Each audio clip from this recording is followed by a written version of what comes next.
ሰላም ጤና ይስጥልኝ ክብራትና ክብራን የሄልዝ ኤዱኬሽን ቻናል ቤተሰቦች እንደምን አላችሁ? እኔ አለው እግዚአብሔር ይመስገን ደህና ነኝ። ዛሬም በጠቃሚና በአዲስ ፕሮግራም በድጋሜ ተገናኝተናል። በዛሬው የጤና ፕሮግራማችን ላይ የምንመለከተው በየቀኑ ሐብሐብን ብትመገቡ የምታገኙትን 12 ምርጥ አስደናቂ የጤና ጥቅሞቹን እናም የንጥረ ነገር ይዘቶቹን በዚህ ቪዲዮ ላይ የምነግራችሁ ይሆናል። ይህ የጤና ትምህርት ለበርካታ ሰዎች እንዲደርስ ሁላችሁም በቅንነት ላይክና ሼር በማድረግ ሌሎችንም አስተምሩ አሳውቁ እላለሁኝ። ጥያቄያችሁንም በኮመንት ላይ አስፍሩልኝ። ሰብስክራይብ ማድረጋችሁን አትዘንጉ። በቀጥታ ወደ ጤና ትምህርታችን የማልፍ ይሆናል። ሐብሐብ በጣም የሚያድስ እርጥበት ያለው እናም በንጥረ ምግቦች ወይም ደግሞ በአንቲኦክሲዳንቶች የበለጸገ ፍራፍሬ ሲሆን በተለይም በሞቃት ወቅቶች የበለጠ በጣም ጠቃሚ ነው። ታዲያ ሐብሐብን በየቀኑ በአመጋገባችሁ ውስጥ ብታክሉ የምታገኙትን ድንቅ ጥቅሞችን ልንገራችሁ። አንደኛ፣ ሰውነታችን በእርጥበት እንዲቆይ ያደርጋል። ሐብሐብ ወደ 92% የሚጠጋ ውሃን ይዟል። ይህም የሰውነትን እርጥበት ለመጠበቅ ከሚረዱት ፍራፍሬዎች አንዱ ያደርገዋል። እንዲሁም እንደ ፖታሲየም እና ማግኒዥየም ያሉ ኤሌክትሮላይቶችን ይዟል። እነሱም በሰውነት ውስጥ የፈሳሽ ሚዛንን ለመቆጣጠር ይረዳሉ። በተለይ በሙቀት ወይም በአካል ብቃት እንቅስቃሴ ወቅት ድርቀትን ወይም ደግሞ ዲሃይድሬሽንን ይከላከላል። እንዲሁም ጤናማ የሰውነት ሙቀት እንዲኖርም ይረዳል። ሁለተኛ፣ በአንቲኦክሲዳንቶች የበለጸገ ነው።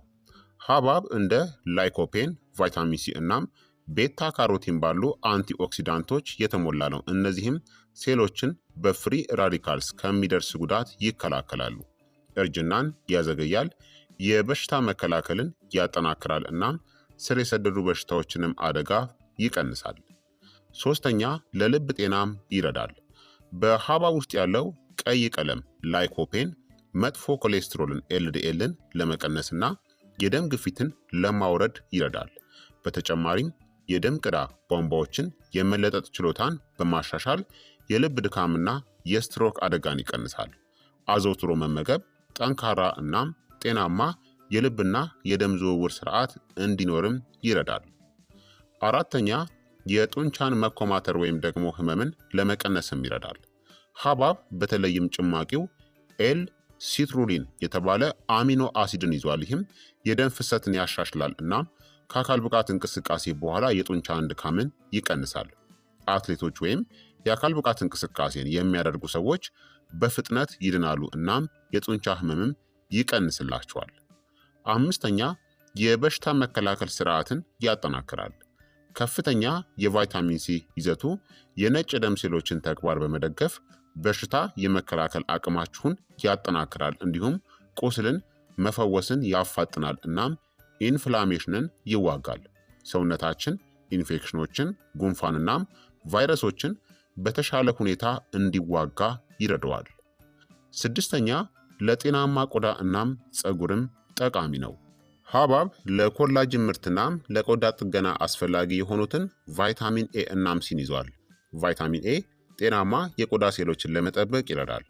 ቫይታሚን ሲ ደግሞ የቆዳ የመለጠጥ ችሎታን ያጎለብታል እናም የእርጅና ምልክቶችን ይቀንሳል። አዘውትሮ መመገብ የሚያበራ እርጥበት ያለው እናም ወጣት የሚመስል ቆዳ እንዲኖር ያደርጋል። ሰባተኛ፣ ክብደትን ለመቆጣጠርም ይረዳል። ሐብሐብ አነስተኛ የካሎሪ ይዘቱ በአንድ ኩባያ 46 ካሎሪ ብቻ ያለው ሲሆን ከፍተኛ ውሃ እናም ፋይበርን በመያዙ ለረጅም ጊዜ የመጥገብ ስሜት እንዲሰማችሁም ያደርጋል። ጣፋጭ የመመገብ ፍላጎትን ያለምንም ተጨማሪ ስኳር ወይም ደግሞ ስብ በተፈጥሮ ያረካል። ጤናማ ክብደትን ለመቀነስና ከመጠን በላይ መብላትንም ይከላከላል። ስምንተኛ፣ ለምግብ መፈጨት ጤና ይረዳል። በሐብሐብ ውስጥ ያለው ውሃ እናም አነስተኛ የፋይበር መጠን የምግብ መፈጨት ስርዓታችን በተቃና ሁኔታ እንዲንቀሳቀስ ይረዳሉ። የሆድ ድርቀትን ይከላከላል እናም መደበኛ የአንጀት እንቅስቃሴም እንዲኖር ያደርጋል። ንጹህና ጤናማ የምግብ መፈጨት ትራክት እንዲኖር ያበረታታል። እንዲሁም የሆድ መነፋትንም ያስታግሳል። ዘጠነኛ፣ የአይን ጤናን ሊያሻሽልም ይችላል። ሐብሐብ ሰውነታችን ወደ ቫይታሚን ኤ የሚለውጠው ቤታ ካሮቲንን ይዟል። ይህም ለጥሩ እይታ አስፈላጊ ነው። ላይኮፔን ደግሞ ከዕድሜ ጋር ተያይዞ የሚመጣው የማኪውላር ዲጀነሬሽንን ይከላከላል፣ ግልጽ እይታን ይደግፋል እና በዕድሜ እየገፋንም ስንሄድ የአይን በሽታዎችን አደጋንም ይቀንሳል። 10ኛ ኢንፍላሜሽንን ለመቀነስም ይረዳል። የሐብሐብ ላይኮፔን እና ቫይታሚን ሲ እንደ ተፈጥሯዊ አንቲ ኢንፍላማቶሪ ወኪሎች ሆነው ያገለግላሉ። የኦክሳይድ ስትረስን በመቀነስና ክብረ ሕዋሳትን ከኢንፍላሜሽን ጋር ከተያያዘ ጉዳትም ይከላከላሉ።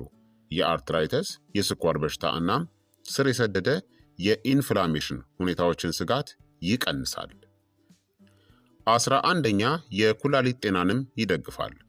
ሐብሐብ በውስጡ ባለው ከፍተኛ የውሃ ይዘት ምክንያት እንደ ተፈጥሯዊ ዳዩሪቲክ ሆኖ ያገለግላል። ይህም መርዛማ ንጥረ ነገሮችንና ከመጠን ያለፈ ጨዎችን ከኩላሊትም ለማስወጣት ይረዳል። በተጨማሪም ጥሩ የኩላሊት ማጣሪያን ይደግፋል እናም የኩላሊት ጠጠር አደጋንም ይቀንሳል። ሰውነታችን መርዛማ ነገሮችን እንዲያስወግድ እናም ጤናማ የሽንት ተግባር እንዲኖረንም ያበረታታል። 12ኛ የጾታዊ እናም የስነ ተዋልዶ ጤናንም ሊያሻሽል ይችላል። በሐብሐብ ውስጥ ያለው አሚኖ አሲድ ሲትሩሊን ናይትሪክ ኦክሳይድ እንዲመረት ያደርጋል። ይህም የደም ስሮችን ያዝናናል እናም የደም ዝውውርንም ያሻሽላል። ይህም ጤናማ የደም ፍሰትን በመደገፍ የወንዶች አፈጻጸምንና የመራባት አቅምንም ሊያሻሽል ይችላል። በተፈጥሮ የጾታዊ ጥንካሬን እናም የመራቢያ ጤንነትን በወንዶችም በሴቶችም ያሻሽላል። ስለዚህ ሐብሐብን በየቀኑ በአመጋገባችሁ ውስጥ ብታካትቱ እነዚህን ዘርፈ ብዙ የጤና ጥቅሞችን የምታገኙ ይሆናል ማለት ነው። በ100 ግራም ሐብሐብ ውስጥ ካሎሪ 30፣ ውሃ ወደ 92%፣ ቫይታሚን ሲ በቀን የሚያስፈልጋችሁን 13%ን ታገኛላችሁ። ቫይታሚን ኤ በቀን የሚያስፈልጋችሁን 11%ን ታገኛላችሁ። ላይኮፔን ደግሞ ወደ 4500 ማይክሮግራም፣ ፖታሲየም ወደ 112 ሚሊግራም እና ማግኒዥየም 10 ሚሊግራምን የምታገኙ ይሆናል ማለት ነው።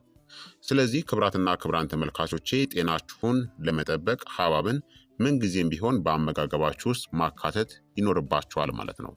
ስለዚህ የዛሬው የጤና ትምህርት እንግዲህ ይህንን ይመስል ነበረ። እንደተማራችሁበት ተስፋ አደርጋለሁኝ። የሐብሐብን ድንቅ ጥቅሞችን በደንብ ነግሬያችኋለሁኝ ማለት ነው። ላይክ እና ሼር በማድረግ ሌሎችንም አስተምሩ አሳውቁላለሁኝ። ከዚህ ቪዲዮ ጋር በተያያዘ ደግሞ ጥያቄ ካላችሁም ሀሳብ አስተያየት ካላችሁም በኮመንት ላይ አስፍሩልኝ። በቀጣይ የጤና ትምህርት እስከምንገናኝ እኔንም እናንተንም ቸር ያቆየን። መልካም ጊዜ፣ መልካም ቆይታ። ቻው ቻው።